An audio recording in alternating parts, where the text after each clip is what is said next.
everyone, and welcome to Marie's Scrappy Creations, where we sew the scraps of your life into beautiful creations. Today, we're going to make an autumn table runner. Now, of course, you don't have to make it autumn themed. You could make it for any season to match any decor. You can do anything you want with it because it's your creation. Now, a few years ago, I made this table runner. And this was for our small coffee table. And I love it. I have one piece of cotton batting in the center. I quilted it, as you can see, just used a piece of white muslin on the back. I used a separate binding. And so this one we're going to change around a little bit. Oh, the other thing I did was besides quilting a stitch in the ditch, I did a decorative stitch of a leaf around the outside. So you're only limited by your imagination.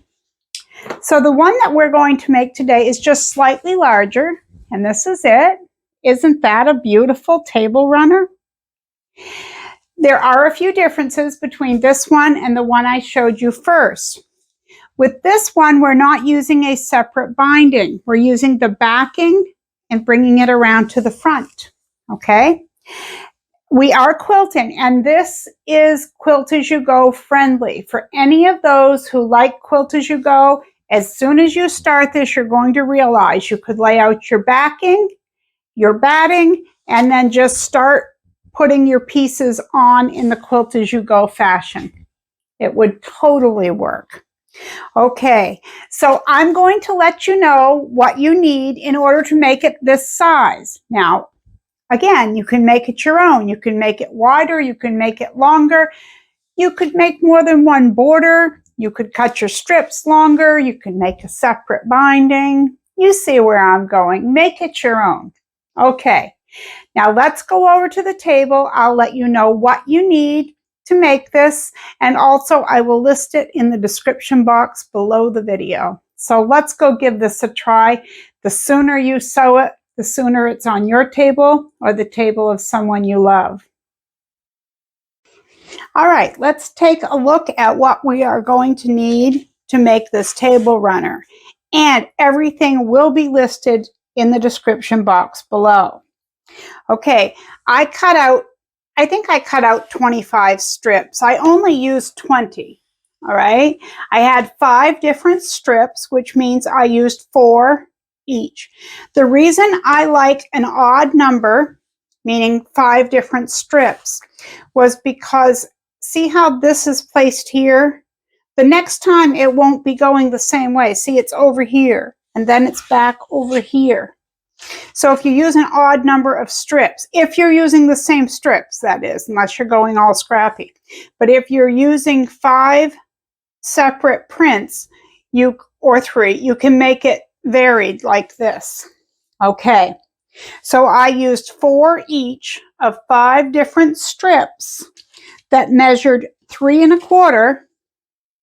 So they were 3 1/4 this way by 9 inches. Okay. These border strips, the edges, the shorter ends go on first, and those measured 12 inches long by 3 inches wide. So you need 2 of those, and you need 2 that are 3 inches, basically by width of fabric, but around 40 inches. You're going to need cotton batting. Now on this, I used 2 layers. You can get by with 1 layer. It's totally up to you. But your cotton batting will measure roughly 20 inches by 38, somewhere in there. You'll be cutting some excess off. Your backing will measure 44 by 22, and there again, you're going to be trimming some off. The only other thing I used was some sizing. You'll see me using that. And one reason I feel it's important, especially in a project like this, is when you are working with bias. You want that fabric to stay where you want it. You don't want it to stretch any more than it has to. So if you give it a light spritz of the magic sizing, it really does help. And remember, do not iron back and forth. When you put your sizing on, you press. You do not iron back and forth or you will distort your fabric. Okay, so as I said, everything I just told you will be listed in the description box below. We're going to start by piecing our strips together, so let's go give that a try. And I can't wait to see what everyone comes up with, so I would love to see it on the Facebook group. If you're not a member of the Facebook group, you can find me at Marie's Scrappy Creations right on Facebook. We have a fun group of scrap lovers there. Okay, let's give this a shot, everyone. Let's have fun. Dig into that scrap pile and let's go.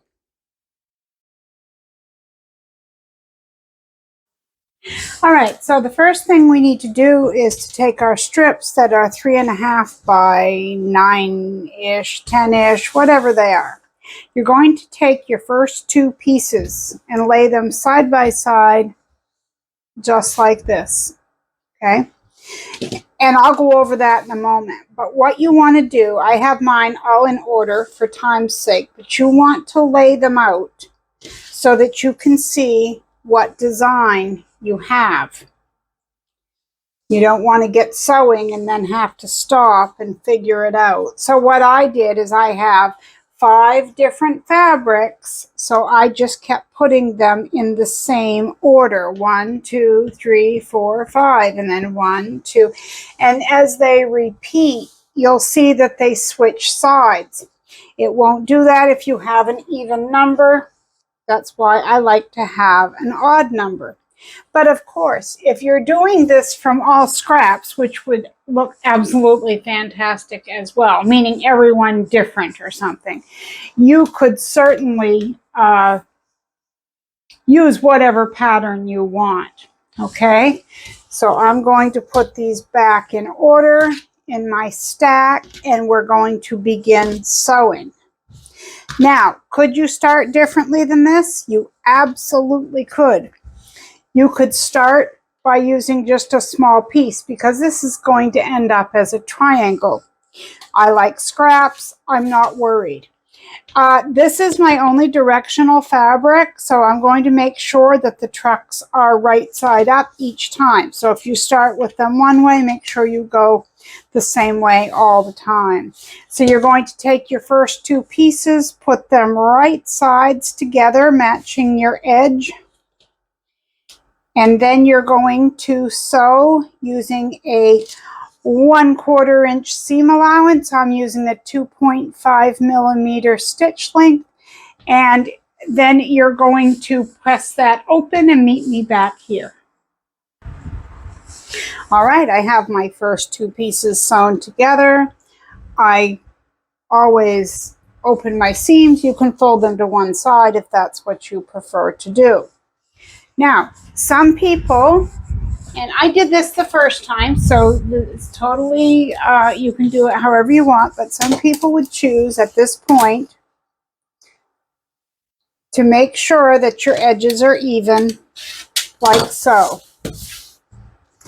But since I do a lot of scrap sewing, crumb sewing, and things like that, I don't worry about such things because the seam is going to be covered over by this piece, okay? So take your 3rd piece, lay it like this, fold it over, right sides facing. Now, as long as that's even with the edge and even here, you're good to go. Personally, I like to sew it from this side so that I don't get this caught in my seam. I don't like to get, or under my needle, I don't like to catch my seam and get it sewn to one side. Okay, stitch that, iron it open or to the side, whichever you prefer. All right, I am going to be showing you this in strips that do not match with our table runner because I lost a whole section of the filming. So what you're going to do is you have your 5 separate fabrics, or if you're using what I do, okay. You take your first 2 pieces side by side, then turn one over on the other. Wow, goodness. And you're going to sew them right sides together, a 1/4 inch seam allowance. All right, my first 2 pieces are sewn together. So I take my 3rd piece and I'm going to lay it right here, just like this. Now when I sew these, I like to sew them from this side. So I'm going to pin it from this side.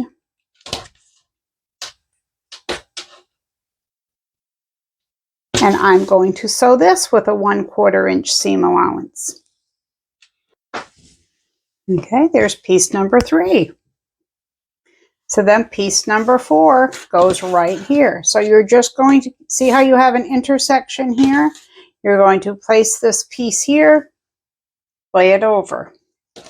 Again, I sew from this side, so I'm going to pin it from this side.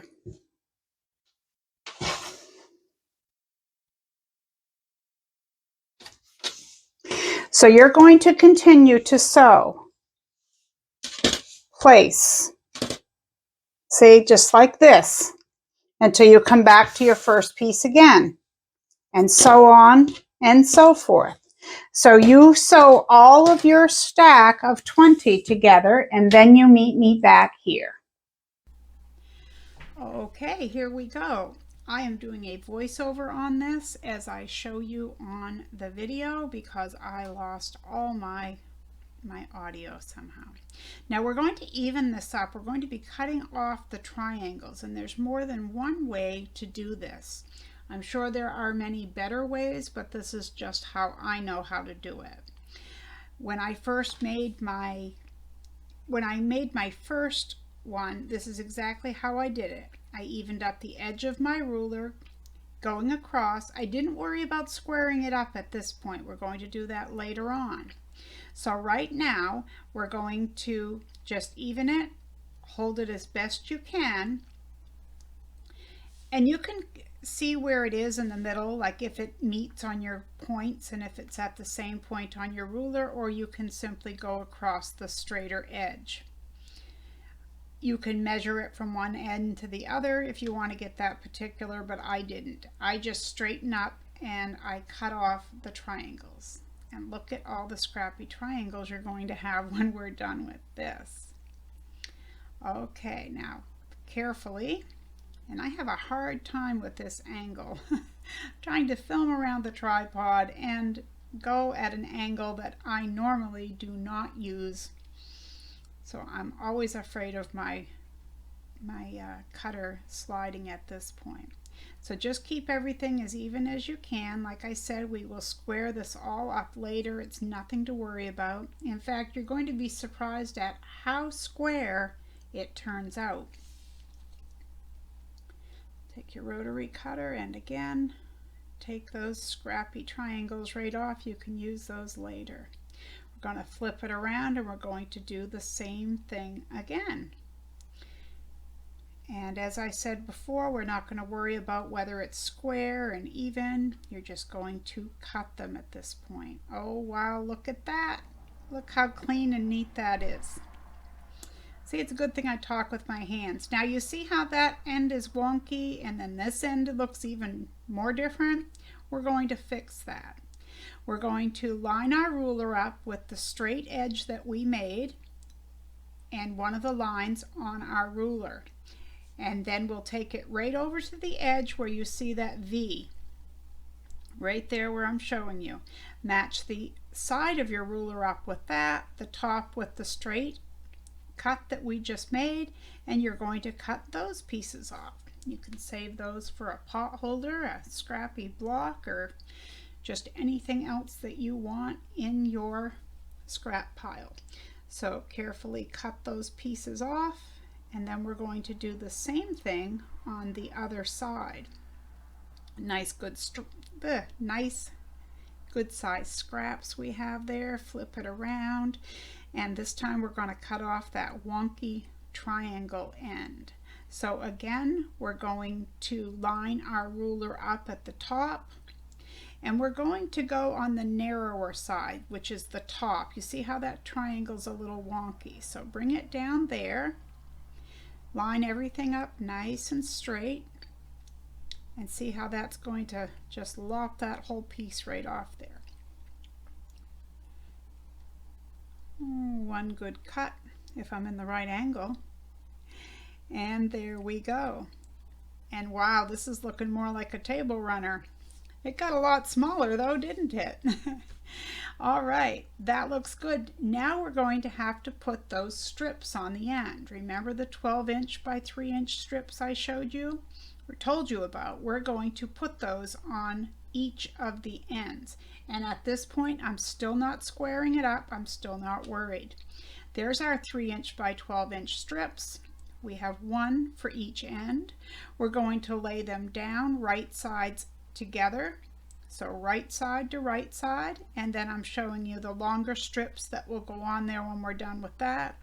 You have one for that side, you have one for the other side. But first off is the shorter strips. So there's our 12" strip, and you want to flip it so it is right sides together and pin or clip. And we are going to use a 1/4" seam allowance for this too. I'm kind of getting ahead of where the picture is at. Not sure what I was telling you about in this point. Anyway, we will square this up later on, and that's not to worry about. Okay, I must be getting ready to flip that anytime. I must be chatting. Yep. Right sides together, 1/4" seam allowance, and we're going to do this on both ends. I have another piece right there, and again 1/4" seam. I just cut some of the extra off, place it in my scrap pile. So we're going to sew that, press that open or to the side, whichever you prefer, and you can meet me back here at that point when you're done.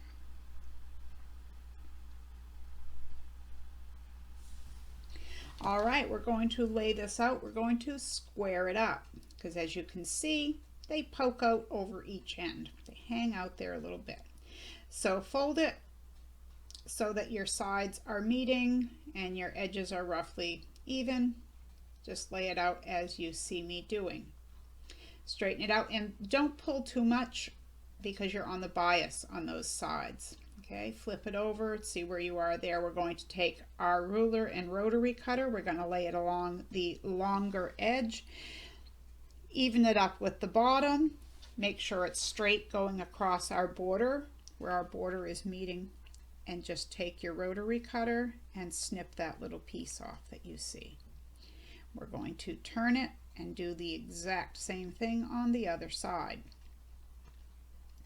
Even it up with your edge and all of your pieces that you can see. And you know, if it's a little bit off, don't worry. You can cover a multitude of sins. Snip that off. Okay, and I'm going to take a look at these, and I'm going to trim these up just to be sure that they're square. Usually they don't move too much, but you never know, and mine did need to be trimmed.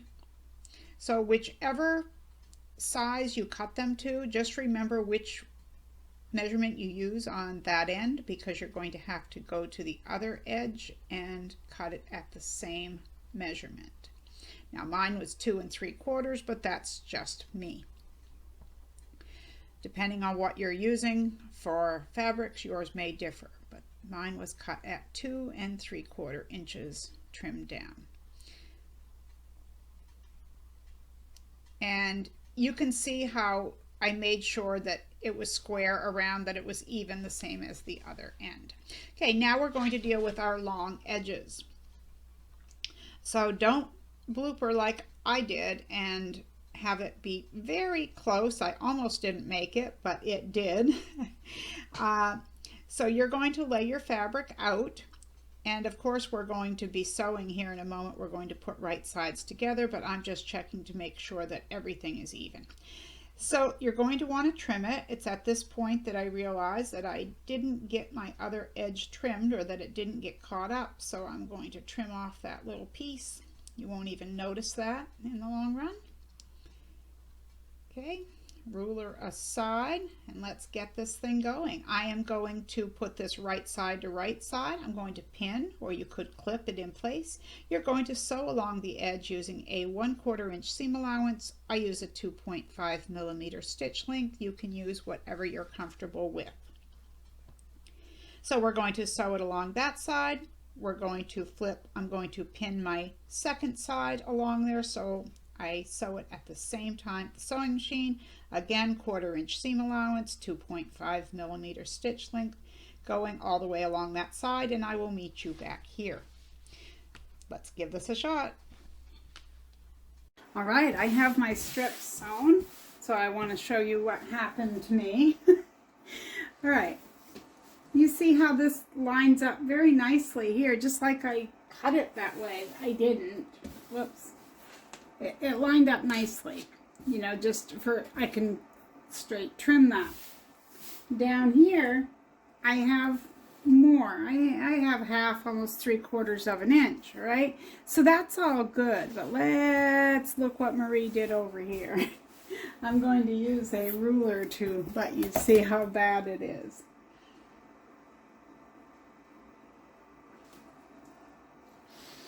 You see that? That's short.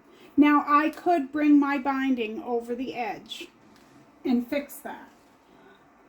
Because we're using, instead of using a separate binding, which I did on my first one, I wanted to show you guys, you know, this method of using your backing as your binding. And I'm going to leave you some links below showing both methods on different videos so that you can choose. Either way, we're going to bring our backing over our front, and it should cover that. But let's pretend you didn't want to cover that. Whatever shall we do? Well, we're going to take our ruler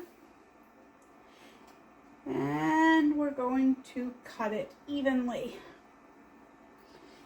So all I'm doing is making sure that this, I have a line on my ruler and it's coming straight down this, and I'm making sure that this is going across. Right, and I am going to trim that just about there. Whoops, and then I go and I slide. I'm trying to do it at a different angle than what I'm used to, and that's what gets me every time.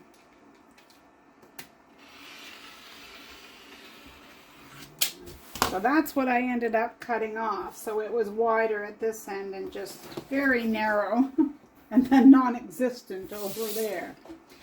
Okay, so I'm going to see what that measures.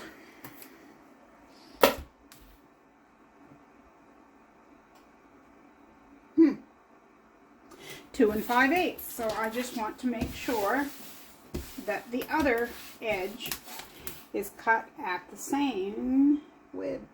2 5/8. I'll square up my sides, get everything squared. Okay, so the next part, the next thing we're going to do is we're going to lay our backing and our batting down, and we're going to be ready for that. So let's go grab your pieces that you have ready for that. All right, I have mine all quilted. I don't know if you can see it on the back or not, but all my designs are quilted. And I might go back after I'm all done and quilt in between, but right now I thought it important to finish the tutorial, and then later on I can do something like that. So I did not quilt here. The last part I did was along this outer edge there, because I just wanted to be sure I could fold this back. So you're going to fold your backing down, out of the way. And peek underneath there and make sure that it's out of the way. Because now you want to trim this. And you can do this with scissors if you're more comfortable with scissors, or just as I'm doing with your rotary cutter. Of course, with the scissors, you can be more sure that your backing is out of the way. So totally up to you.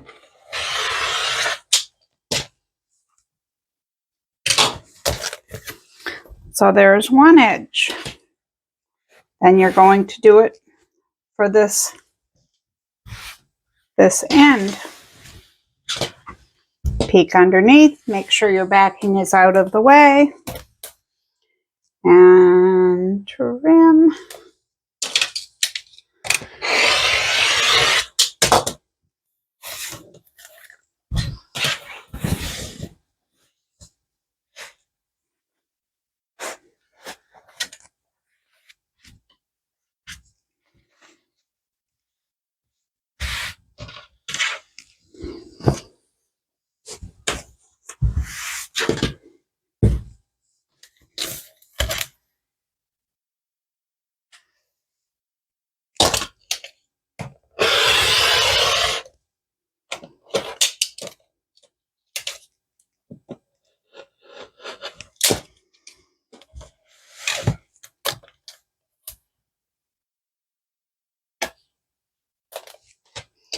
And I have no idea what I'm doing with this autumn table runner because I already have one. But just for you guys, I made a second one. All right, last edge.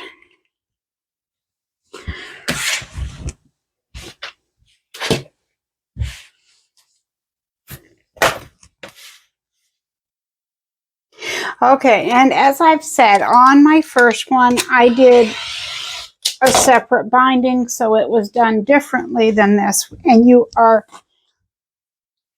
it's all up to you whether you want to do that or not.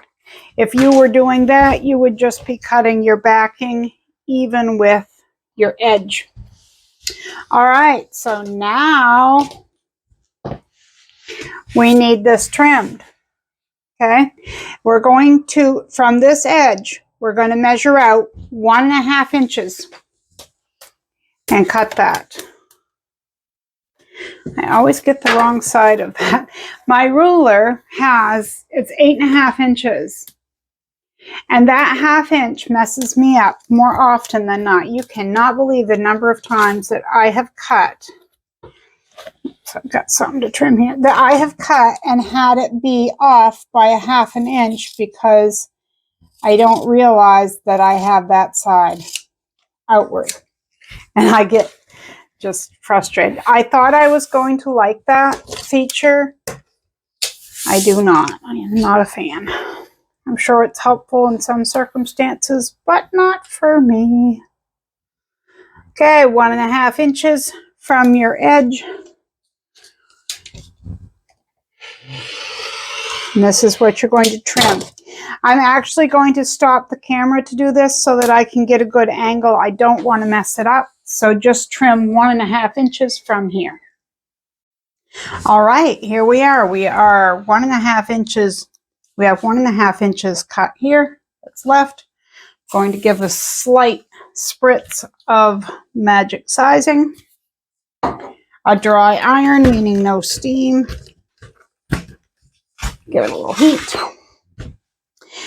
And then we're going to fold this edge up just to meet the other edge. Just like this. Okay. We're going to go along the whole side. Or the whole, yeah, I guess it's a side. It's one of the edges.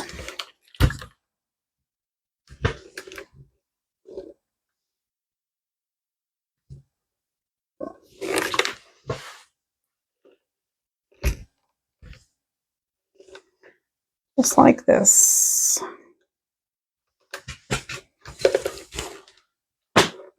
I had started filming before, so I had the other side done, and somehow my camera shut off. I'm not sure how. All right. So I'm going to take this. Oh, excuse me. Goodness. It's hitting my camera with this. Right. Now you can use pins or clips. You want to hold this in place for the time being. Fold this down.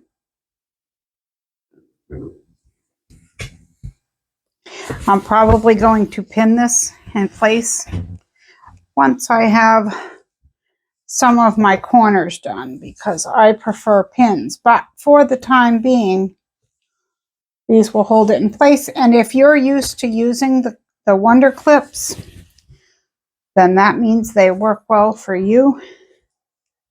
And you use whatever you are comfortable with.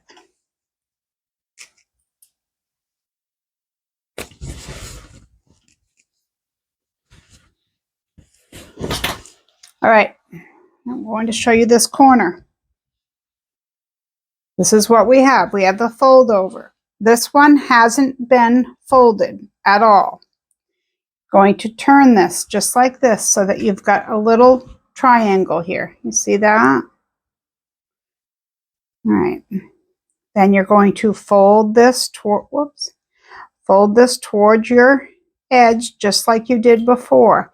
And when you fold this up, oops, without the bump, you should have a perfectly mitered corner. I have to iron that.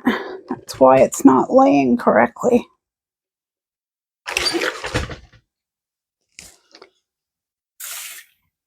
All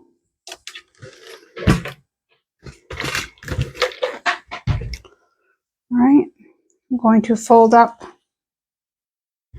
to meet, just like we did on the other side.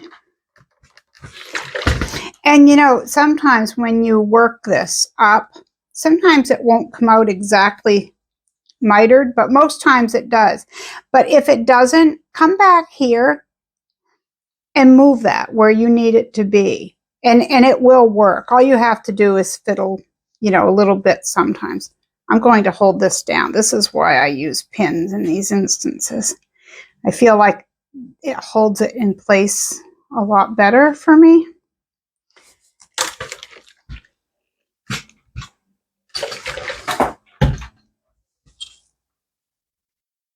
I will fold that up to get my mitered corner.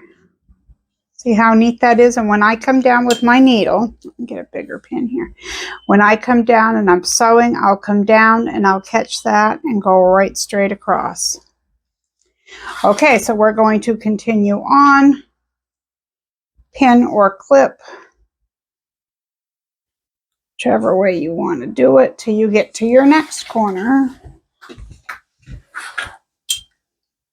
Oh, I guess I didn't iron this, did I? I was showing you guys and I didn't iron the full length. Okay.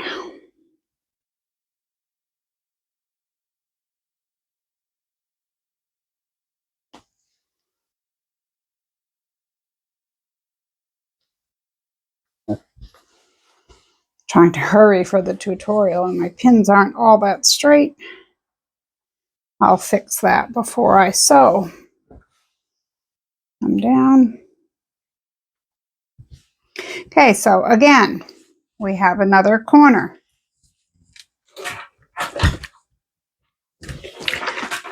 I'm going to give it a light spritz.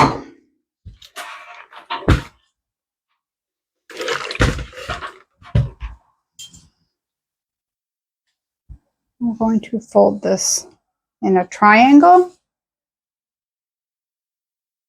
I'm going to press the triangle.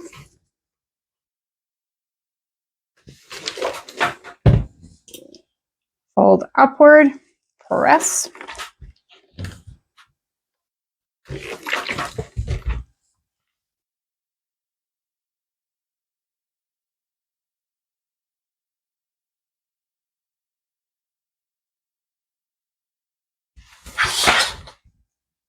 These clips are everywhere. Okay, and this was the side I already had folded when I thought I was filming and I wasn't. All right, so you're going to continue on till you have all 4 corners mitered like I showed you those first 2. And just keep pulling your edging over, pinning or clipping it into place.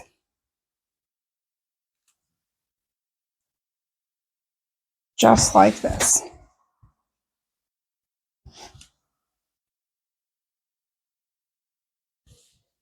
All right, so after you get your other 2 corners mitered and everything pinned or clipped, we'll go on to the next part. We're almost done. Okay, I have pinned all the way around my table runner, and now I am ready to sew.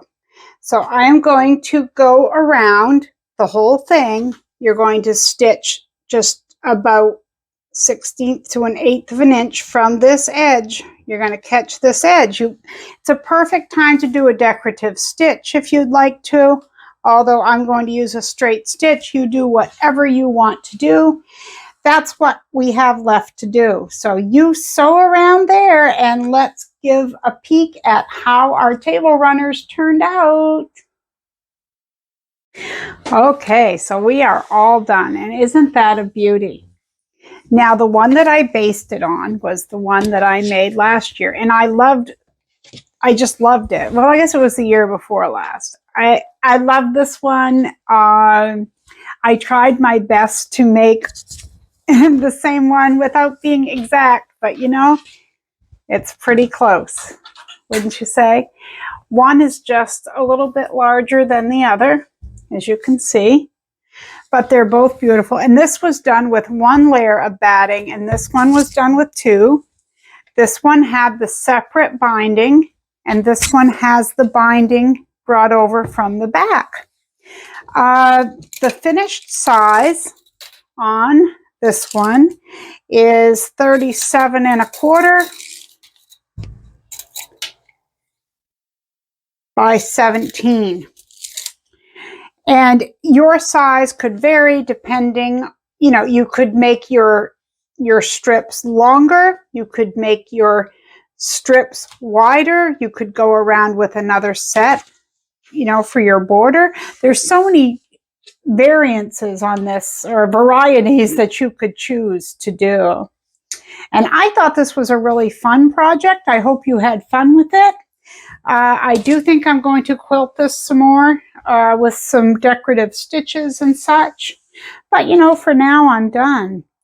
The creative word of the day today is going to be table, since we made a table runner. Alrighty, so I want to thank you guys for hanging out with me today here at Marie's Scrappy Creations. And, you know, until next time, you dig into that scrap pile, because you know there's a lot of creative things that you can make out of that scrap pile. Dig right in there, pull some out, and let's get creative.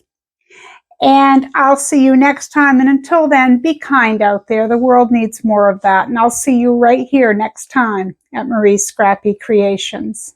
Take care.